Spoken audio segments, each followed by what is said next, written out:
So ngayon, good morning mga boss. Meron tayong ditong Kion Sandra na installation tsaka bi-LED na 3.0 sa Isuzu D-Max.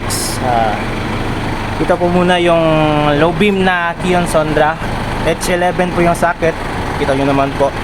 Napakalinaw. Tsaka itong bi-LED na projector. Ito with laser. Assembly po yan na nilagay para bumagay din sa low beam ni sir. Yun, napakalinaw. Ang kagandahan ng bi-LED na to is may high beam feature siya. Pag nag high beam po yung kita nyo naman yung difference, di ba? Napakalakas. Sinabayan pa yung Kion Sandra.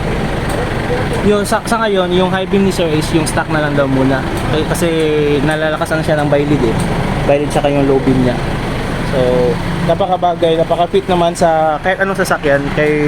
Kasi may bracket naman kaming fit for any cars po. Ito po yan. Mas ma-appreciate kung gabi, pero kita nyo naman kahit daytime, napakalakas. Kitang kita pa rin yung output.